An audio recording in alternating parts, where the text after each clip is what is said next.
በበሩ ቀዳዳ በኩል ማንነቷን ካረጋገጠች በኋላ ከውስጥ ሆና ወደ ውጭ ተኮሰች። ፍትህ ዛሬ በአሜሪካን ሀገር ታየች። እውነተኛ ታሪክ። ጸሐፊ ስደተኛው። ታሪኩን እስከ መጨረሻው ያድምጡት።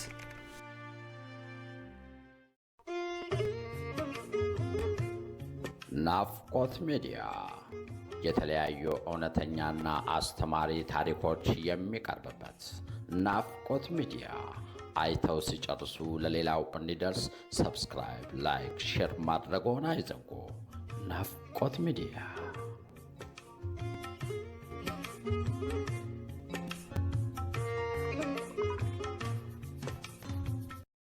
ለቴክኖሎጂው ምስጋና ይድረሰውና በእጅ ስልክ እየተቀረጹ በተለያየ መገናኛ ብዙሃን የቀረቡ ወንጀሎችን ተመልክተናል።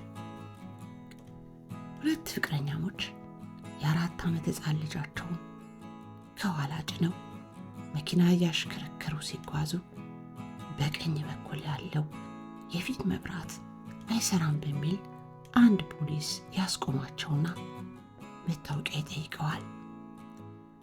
ሹፌሩ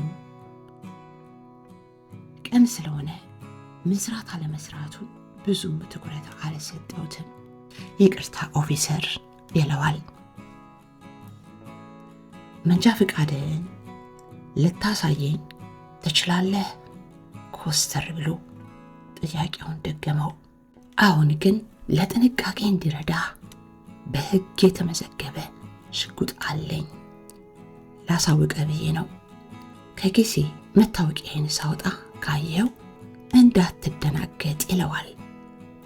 ይህኔ ፖሊሱ ወደ ኋላ ያፈገፍግና ተጨማሪ ኃይል እፈልጋለሁ፣ መሳሪያ የታጠቀ ሰው ከመንገድ አስቁም ያለው ይልና እርዳታ ይጠይቃል።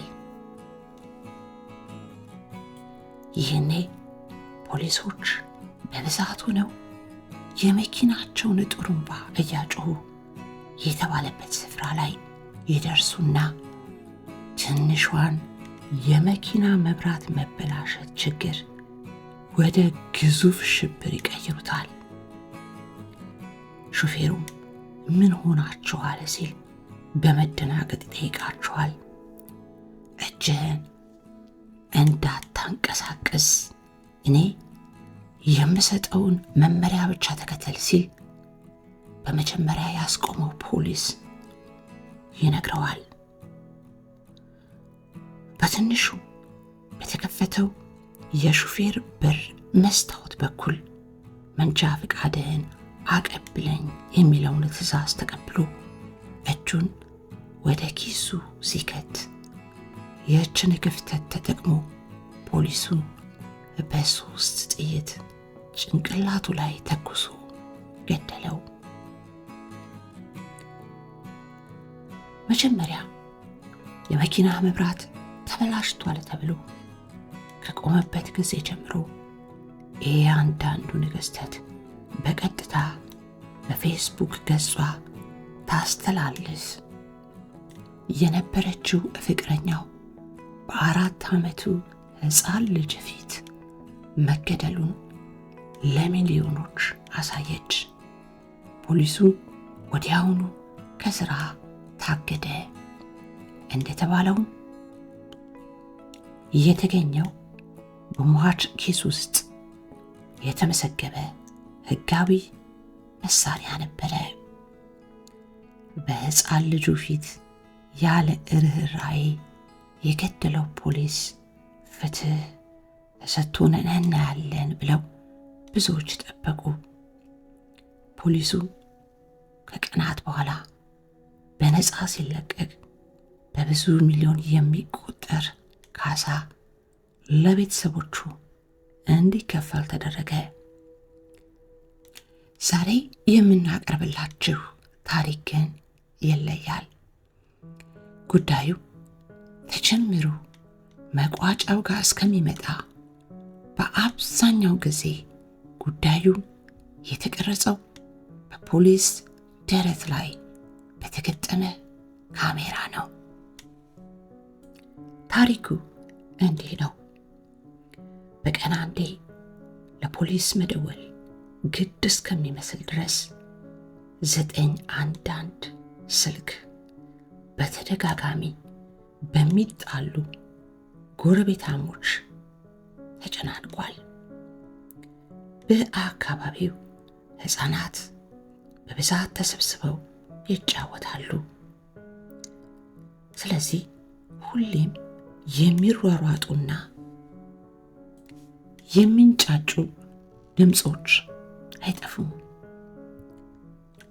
ሚስ ሱዛን ተረኛ ደዋይ ናቸው። እዚህ ከኔ ቤት ፊት ለፊት ያሉ ሕፃናት የኔ የሆነው ክልል ውስጥ ገብተው እየተጫወቱ ስለተቸገርኩ ነው የደወልኩት። ለፖሊሶቹ የተለመደ ጥሪ ነው። በስፍራው ላይ ተገኝተው የአዛውንቷን አቤቱታ ካደመጡ በኋላ ክስ ወደ ቀረበባቸው ሕፃናት ቤተሰቦች ቀርበው ለምን ይህን እንዳደረጉ ጥያቄ ጠየቁ። የ5 ልጆች እናት የሆነችው ጥቁር አሜሪካዊቷ የ28 ዓመቷ አጂካ ስራ ነች። ልጆቹን የሚጠብቀው ወንድሟ ሲሆን ከፖሊሶቹ ለተነሳው ጥያቄ አሁን ልጆች ናቸው፣ ይጫወታሉ፣ ይስቃሉ፣ ብስክሌት ይነዳሉ፣ ይሯሯጣሉ። ጥፋታቸው ምን እንደሆነ እኔ አልገባኝም ኦፊሰር መለሰለት። የሚስ ሱዛንንም ክልል ጥሰው ገብተው አልተጫወቱም። ማታ ላይ የውጭ አየር እንኳን ጥሩ ሲሆን ሁላችንም ወጥተን ባስኬትቦል እየተጫወትን እንዝናናለን። ያኔ ሚስ ሱዛን ወደ ፖሊስ ይደውላሉ። ድምፁ ረብሾኛል፣ ጫጫታቸውን አልቻልኩትም፣ ድረሱልኝ ይላሉ። እሺ ምን እናድርግ? ለፖሊሶቹ ግራ የገባ ነገር ሆነባቸው። ቀጠለ። እንደ አጋጣሚ ሆኖ ደግሞ እዚህ አካባቢ የምንኖረው ሰዎች ከእርሷ በስተቀር ሁላችንም ታዳጊ ልጆች ያለንን። ድምፃችሁ ይረብሸኛል የሚለውን እንደ ምክንያት ታስቀምጠው እንጂ ሚስ ሱዛን ጥቁር አትወድም። ይህን የሚለውን ቃል እየጠራች ነው እነዚህን ሕፃናት የምትሰድባቸው አለ። ጎረቤታሞቹ በፍጹም መስማማት አልቻሉም። ከሁለት አንዳቸው በቀን አንዴ ወይም 2 ጊዜ ፖሊስ ይጠራሉ። የልጆቹ እናት ተቀጥራ በምታገለግልበት ማክዶናልድ ውስጥ እረፍት ሳይኖር አሰርታ ውላ ከትምህርት በኋላ ልጆቿን በተለያየ ስፖርት ውስጥ አስገብታ እንዲሳተፉ ታደርጋቸዋለች። በስፍራውም ተገኝታ ታበረታታቸዋለች። እናንተ ጥቁሮች፣ እናንተ ስደተኞች፣ እናንተ ባሮች የሚለው ስድብ ለጎረቤታቸው አዛውንት የተለመደ ስድብ ቢሆንም በዚህ ልጆቿን ቀን ከሌሊት ሰርታ ብቻዋን ለምታሳድግ እናት ቀላል ስድብ አልነበረም። እንደ አጋጣሚ ሆኖ በአካባቢው ደግሞ ብቸኞቹ ጥቁር አሜሪካኖቹ እነሱ ብቻ ናቸው። አዛውንቷ በቤታቸው የውጭ በር ላይ በተከሉት ካሜራ አካባቢውን ሙሉ ቀን ሲከታተሉ ይውላሉ። መሃል መሃል በመስኮት ብቅ ይሉና የተለመደውን ስድባቸውን ይሳደባሉ። የአእምሮ በሽታ አለባቸው ተዋቸው ይሉና የአካባቢው ሰው በሙሉ ንቆ ይተዋቸዋል።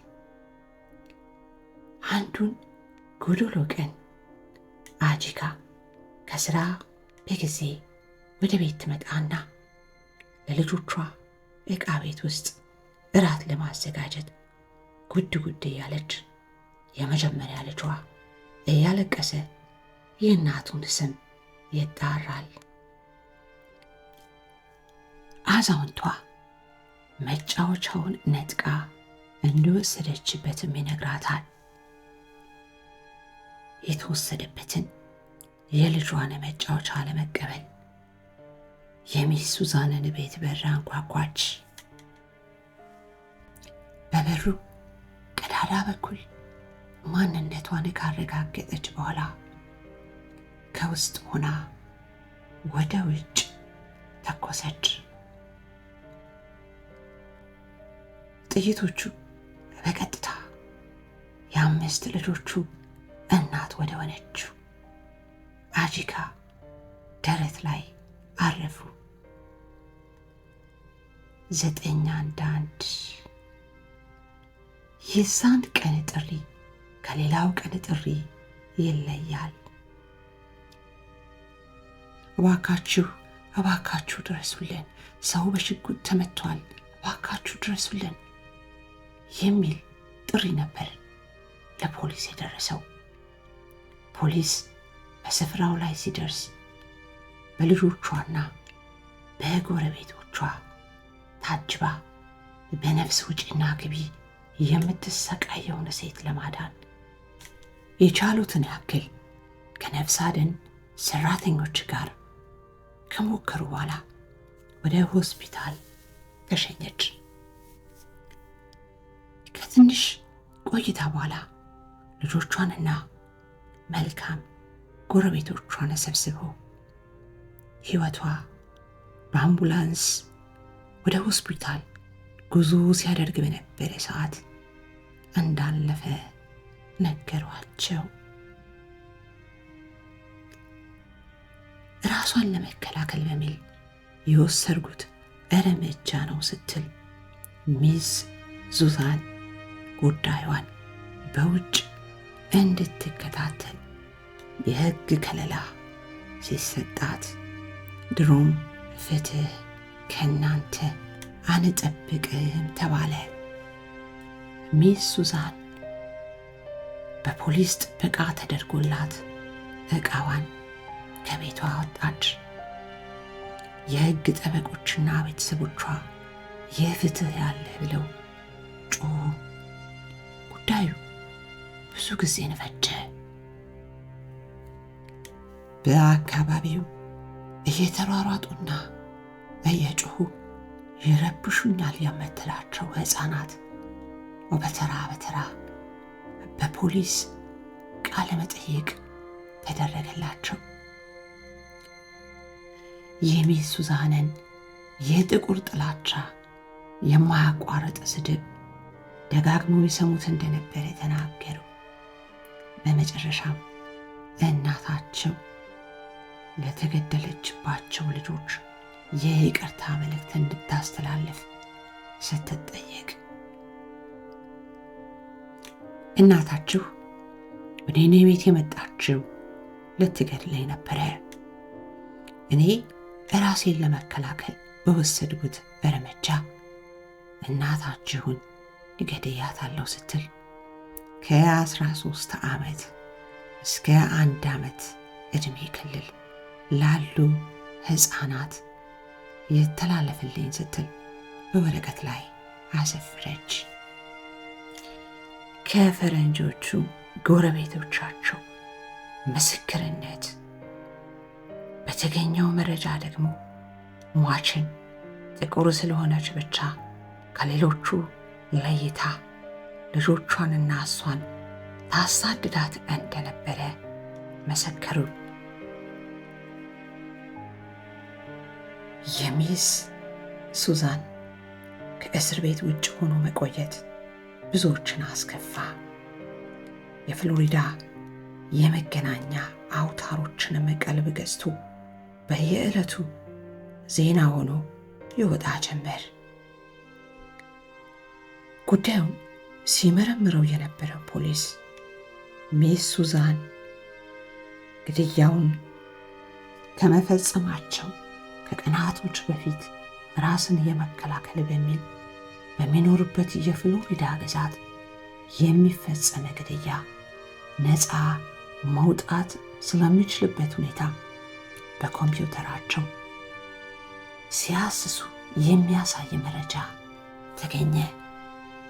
በቃ ሱዛን ከወጥመዱ ማምለጥ ተሳናቸው። ለ23 ዓመታት ጽኑ እስራት ተበይኖባቸው ወደ ወህኒ ተወረወሩ። ተፈጸመ።